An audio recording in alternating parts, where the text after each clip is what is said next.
The Texas night smothered the highway in darkness, thick and unyielding. Marcus Steele's black sedan sliced through the void, silent, deliberate. Then red and blue lights exploded behind him, flashing like a predator's glare. Sheriff Dale Buckley smirked. Another stop, another victim. But as he stepped out, he had no idea tonight he was the prey. On a dark Texas highway, Sheriff Dale Buckley rules with unchecked authority. When he pulls over a lone driver, expecting another easy target, he has no idea that tonight's stop will shatter his confidence and expose his deepest corruption. The Texas night was thick with heat, the highway stretching endlessly into the dark. Marcus Steele, a lone figure in a sleek black sedan, drove with quiet purpose, unaware, or perhaps too aware, of the headlights tailing him. When the red and blue lights erupted behind him, he exhaled slowly. Sheriff Dale Buckley had found his next target. But tonight, the hunter was about to become the hunted. Marcus eased his car to the shoulder, his hands steady on the wheel. The roar of an idling engine signaled Sheriff Dale Buckley's arrival. Boots crunched on gravel as Buckley approached, his presence heavy with authority. He rested a hand on his holster, smirking. License and registration. Marcus complied, sensing the game had begun. Buckley thought he was in control, but he had no idea who he was dealing with. Marcus handed over his license and registration without hesitation, his movements slow, deliberate, controlled. Buckley took them with a rough tug, glancing down at the name. His eyes flickered with something unreadable before settling back on Marcus. "You're not from around here," Buckley muttered, tapping the ID against his palm. Marcus met his gaze evenly. "Just passing through." Buckley smirked, shifting his stance. "That's so. Lot of people pass through. Some of them don't make it where they're going." Marcus said nothing. Silence had power, and right now, it was working. Buckley lingered, his gaze moving over the car's interior, searching for something, anything, to escalate the stop. The man in front of him wasn't sweating, wasn't stammering. Most men did when Buckley pulled them over. But this one? He was too calm, too collected, like he was waiting for something. Buckley didn't like it. "You always this polite?" Buckley asked, his voice carrying an edge. "I believe in respecting the law," Marcus replied, voice steady. Buckley chuckled, low and humorless. "That's so? Well, respect's earned, not given. And around here we do things different." He tucked Marcus's ID into his chest pocket, shifting his weight like he'd already made up his mind. "Step out of the car for me," Buckley ordered, his voice firm. Marcus exhaled. "Here we go." Marcus didn't move right away. He let the words settle, studying Buckley's posture, the way his fingers hovered near his holster, the practiced arrogance in his stance. This was a man used to unquestioned obedience, a man who had played this game 100 times before, and always won. Calmly, Marcus rested both hands on the steering wheel. "Is there a specific reason, Sheriff?" His voice was steady, measured, not defiant, not submissive. Buckley's smirk deepened.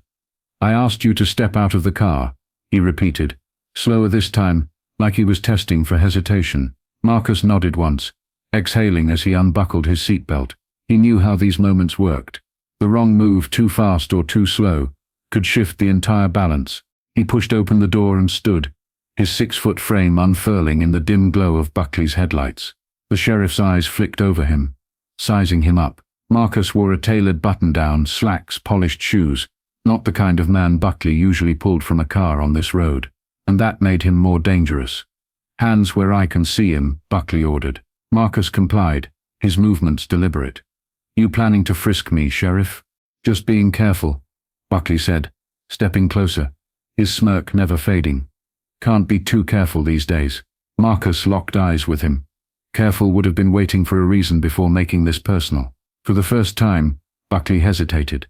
Just a flicker, a half-second delay. Then his face hardened. "Turn around and place your hands on the hood," he ordered.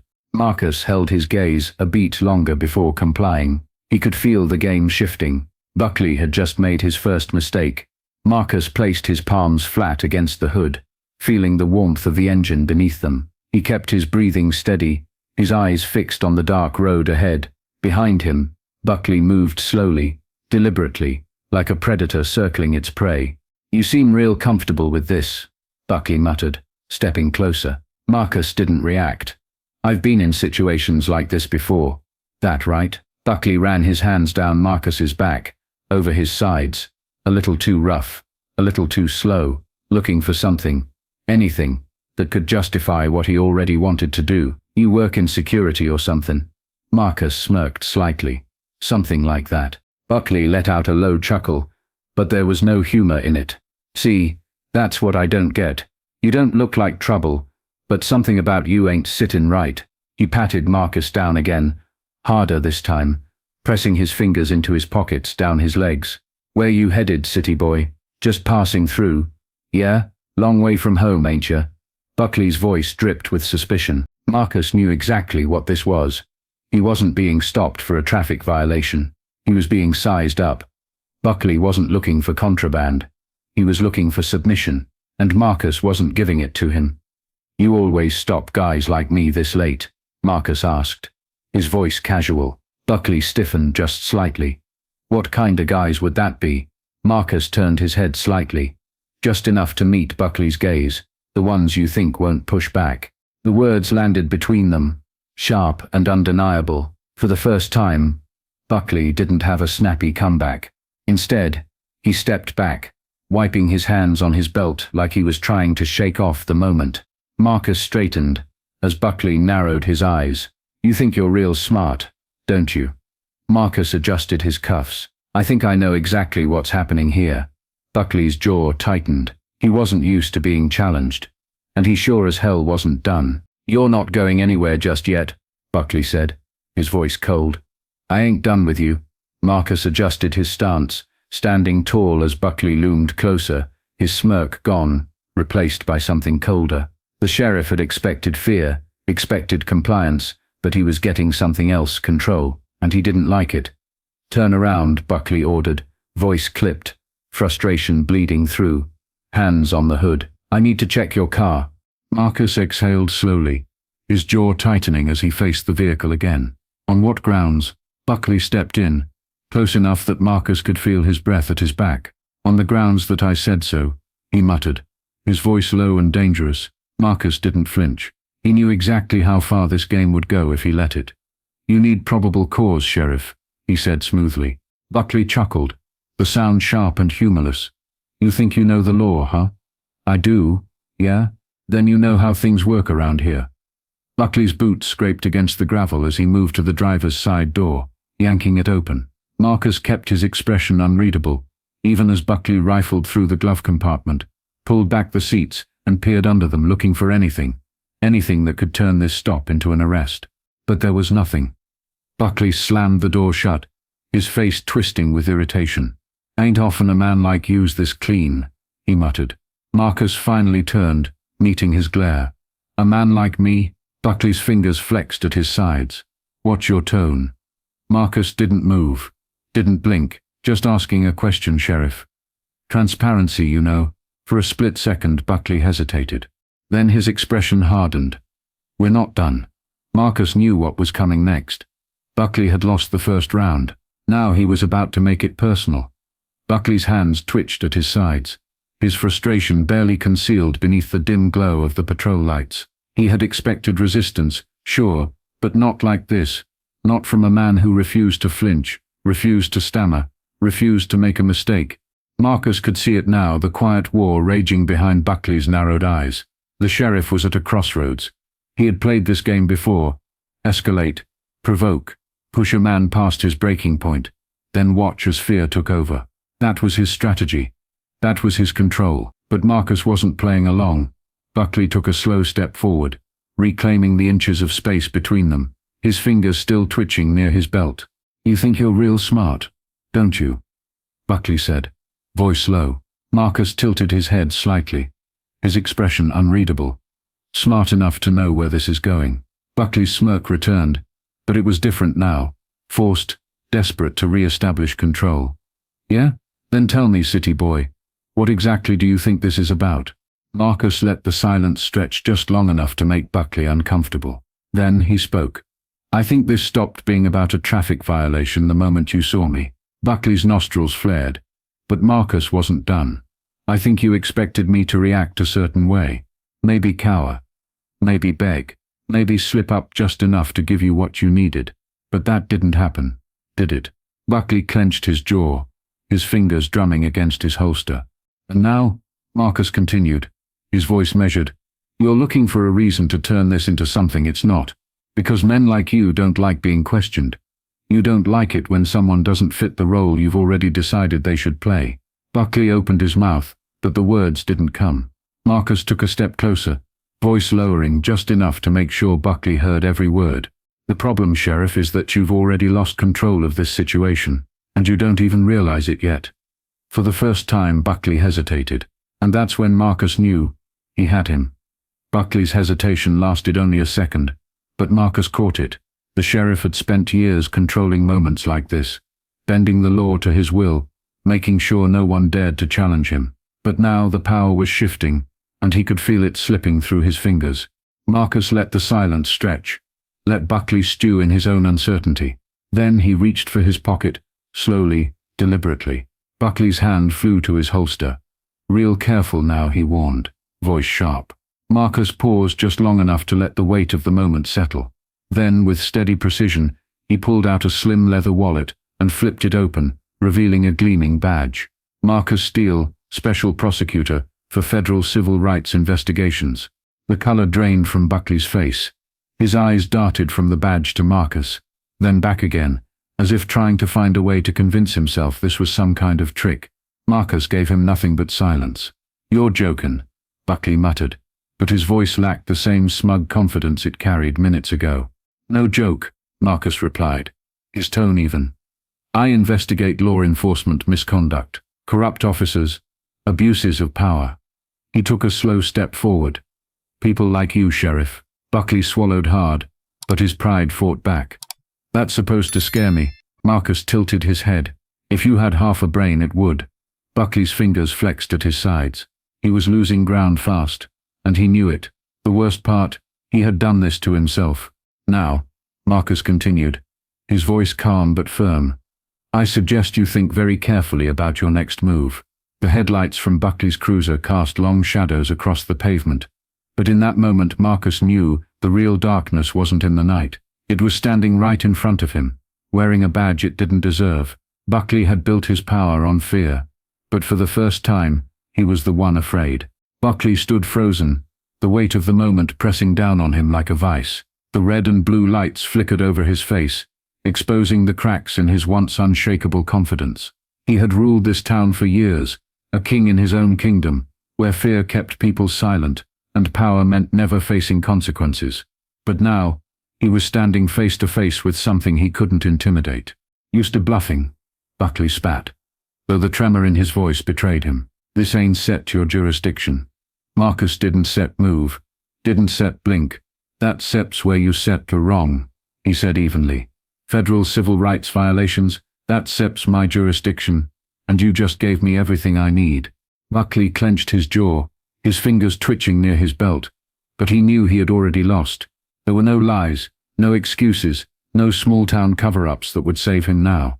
His arrogance had brought him here, and Marcus had let him walk right into it. You had a choice tonight, Marcus continued, stepping closer. You could have let me go with a warning. You could have stuck to the traffic stop. But you didn't, because men like you never do. Buckley exhaled sharply, trying to mask the panic creeping into his expression. What do you want? He growled. You gonna have me locked up? Marcus studied him for a moment. That depends, he said. How deep does this go, Sheriff? How many more people have you done this to? How many complaints have been buried? How many witnesses have been silenced? Buckley's silence was the only answer Marcus needed. I'll tell you what's going to happen next, Marcus said, his voice calm, steady, lethal in its precision. You're going to step back. You're going to return my ID, and then you're going to take a long, hard look at yourself, because the days of you running this town like your own personal fiefdom, they're over. Buckley forced a scoff, but it didn't land. His grip on control was slipping, and he knew it. Here's the thing, Sheriff, Marcus added. You assumed I wouldn't know my rights, that I wouldn't understand the law you swore to uphold. But I do, and now, so do you. The space between them was suffocating. Buckley's breathing had grown heavier, his chest rising and falling in uneven bursts. Marcus took one last step forward, lowering his voice just enough to make the words sink in. "I suggest you start thinking about the mess you've made," he said. "Because after tonight, you're going to have to answer for it." The wind rustled through the trees, the only sound between them. Buckley's fingers twitched one last time before he slowly, reluctantly, reached into his pocket. He pulled out Marcus's license and registration, shoving them into his hand without another word. Marcus took them without hesitation. "Good choice," he murmured. As he stepped back toward his car, he could feel Buckley's gaze burning into him. But it no longer mattered, because for the first time, Sheriff Dale Buckley was no longer the one in control. Marcus sat in his car for a moment, gripping the steering wheel, watching Buckley's reflection in the rearview mirror. The sheriff stood there, fists clenched, face locked in a storm of fury and unease. He had been humiliated, stripped of his power in a single moment, but Marcus knew men like Buckley wouldn't just back down, not without a fight. As Marcus pulled onto the highway, leaving the sheriff in his headlights, he made a call. "Linda," he said, as his assistant picked up, her voice groggy from the late hour. "Marcus, what's wrong?" "I need a file pulled first thing in the morning. Sheriff Dale Buckley. Any prior complaints, misconduct reports, civil lawsuits, anything that's been buried. We're opening an official investigation." There was a pause. Then, "Got it. I'll start digging." Marcus hung up, his mind already racing. Tonight hadn't been about a traffic stop. It had been an open window into a broken system, one where men like Buckley had been allowed to operate unchecked, where fear silenced the people they were supposed to protect. Not anymore. The next morning, Marcus sat in his office in the federal building, a thick file spread across his desk. The contents were exactly what he expected. Allegations of abuse, excessive force, racial profiling, missing case reports. Nothing that had ever stuck, but the pattern was undeniable. He leaned back in his chair, steepling his fingers. Buckley had been playing this game for years, and no one had stopped him, until now. A knock at his door. Linda stepped in, dropping another stack of files onto his desk. "You're going to want to see this," she said. Marcus flipped through them. Statements from former deputies, whistleblowers, townspeople too afraid to speak until now. Each page was another nail in Buckley's coffin. Marcus picked up his phone again, dialing his next call. "Chief Daniels, the state police commissioner." "We have a problem," Marcus said as soon as Daniels answered. "And I think it's time we handle it." By noon the wheels were in motion. A federal task force was assembled. Subpoenas were issued, and a formal review of Buckley's department was underway. Marcus wasn't just after the sheriff. He was after the entire corrupt system that had allowed him to exist. This wasn't just about one man anymore. This was about changing everything. And Marcus Steele wasn't stopping until he did. The following weeks were a whirlwind of investigations, hearings, and long overdue reckonings. Sheriff Dale Buckley had ruled his town through intimidation and unchecked authority. But now, the same power he had abused was closing in on him. Marcus Steele sat in the conference room of the state's Federal Oversight Committee, a stack of files in front of him. Across the table sat Chief Daniels, representatives from the state attorney's office, and senior officials from the Department of Justice. The case against Buckley was no longer speculation. It was fact. There are at least 14 documented complaints of excessive force. Linda reported, flipping through a report, 5 cases of wrongful imprisonment, 2 missing persons, both last seen in Buckley's custody, and multiple whistleblower statements from his own deputies. Chief Daniels exhaled sharply, rubbing his temples. "Jesus. And that's just the start," Marcus added. "This isn't just about Buckley. His entire department is rotten. The city council, the judges who ignored complaints. There's a network of protection around him. If we don't dismantle it, another Buckley will take his place." The room was silent. They all knew Marcus was right. "What do you suggest?" one of the officials finally asked. Marcus leaned forward. "A full-scale department-wide review. Independent oversight on every case Buckley's deputies have handled in the last decade. We're talking grand jury hearings, federal intervention, complete restructuring. If we're going to fix this, we have to do it right." Chief Daniels nodded, his expression grim but resolved. "Then let's do it." And just like that, the sheriff who had spent years untouchable was now the center of a federal investigation. This was bigger than one corrupt cop. This was about accountability, and Marcus was just getting started. Months later, Marcus stood before a packed courtroom, his presence commanding but calm. The case against Sheriff Dale Buckley had shaken the entire state. Corruption, abuse, and years of unchecked power had finally been dragged into the light. Now the town that once feared Buckley was watching as justice unfolded. Marcus turned to the jury. This case was never just about one man. It was about a system that let him believe he was untouchable, a system that ignored the voices of those he silenced. He let the words settle before continuing. True justice isn't about punishment. It's about accountability. It's about making sure this never happens again. Buckley sat at the defense table, shoulders slumped, his once iron grip on the town reduced to nothing but a cautionary tale. As Marcus left the courtroom, reporters swarmed, cameras flashing. He spoke only one sentence: "No one is above the law." That night, as he packed his briefcase, Linda walked in. "So what's next?" Marcus glanced at the files stacked on his desk. More names, more corruption, more battles ahead. He smiled faintly. "We keep going." Marcus Steele's battle wasn't just about one corrupt sheriff. It was about something much larger: the need for constant vigilance in holding power accountable. Stories like Buckley's aren't just fiction. They reflect real challenges in society today. Across the country, there are individuals who abuse their authority, believing they can act without consequence. But change happens when people refuse to stay silent, when systems are questioned, and when those in power know they will be held responsible. The lesson is clear: know your rights. Speak up when something isn't right. Demand accountability, whether it's in law enforcement, politics, or any system that affects people's lives. Justice isn't just about punishment. It's about ensuring no one is untouchable. So if you ever find yourself in a moment where something feels unjust, don't ignore it. Change doesn't happen in silence. It happens when people like Marcus decide to stand up and say, "Enough."